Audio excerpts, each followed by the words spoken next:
You know, there's a certain kind of person, maybe you're one of them, who just seems to move through the world and get hit with rejection or criticism for no reason you can pinpoint. In this explainer, we are going to dive deep into the psychology behind exactly that. We're going to reframe every single one of those confusing moments where you've wondered, is something wrong with me?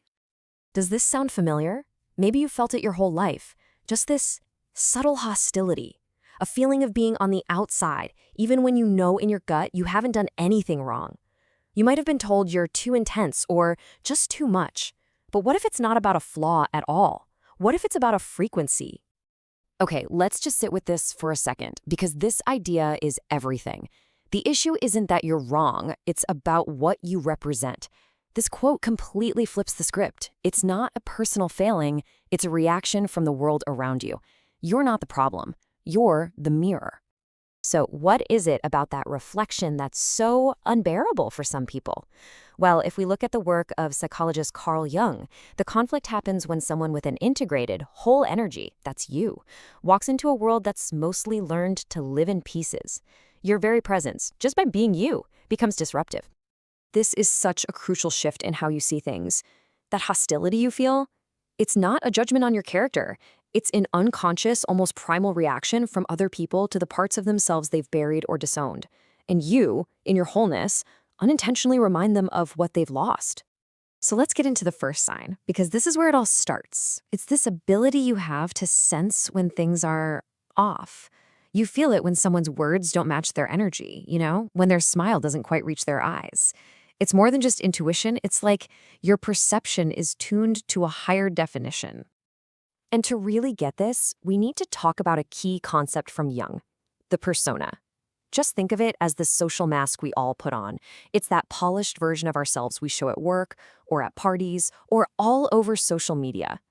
And for a lot of people, that mask is very different from who they really are behind the scenes. And here's where you're different. For you, that gap between your public persona and your authentic self is tiny. What you feel on the inside and what you show on the outside are pretty much aligned. You're not putting on a performance. And that transparency, well, that's what makes you a mirror. You unintentionally show others just how exhausting their own performance really is. And this is the punchline. When someone is faced with their own reflection, their own inauthenticity, most people don't look inward. They don't get curious. The primitive gut response is to attack the source of that reflection, to attack you. This is why you get that subtle pushback or exclusion. It's not for something you did, it's for what you represent. This leads us right into the second sign. You have this natural refusal to get sucked into manufactured drama. When chaos starts swirling around you, or people create crises just to get attention, you stay steady. You just don't feed the emotional theater. See, your steadiness isn't coldness. It's a sign that you're emotionally self-sufficient. You don't need all that turbulence to feel validated. But to someone who thrives on drama, your calm can feel like a judgment. They see your refusal to react and think you're looking down on them, when really, you're just operating from a totally different energetic place. So let's really think about this for a second. When people tell you to lighten up or they accuse you of being detached, what's the unconscious request hiding behind those words? Because it's almost never about you actually needing to change. Let's just decode that language, right? What they're really asking is for you to lower your frequency. They want you to become a little less whole, a little less stable, so they don't have to face their own chaos. They're essentially asking you to trade in your peace to help them avoid their own unprocessed stuff. Okay, let's move on, because this builds directly into our third and fourth signs, which are all about integrity. You have this kind of unbending inner axis.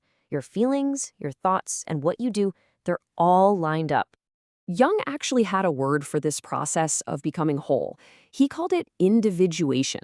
You just don't change your core values depending on who's in the room. And that consistency is a sign of incredible integrity. But, in a world that often survives by constantly shape-shifting, your stability can come across as being too intense or just plain rigid. And that brings us to the fourth sign.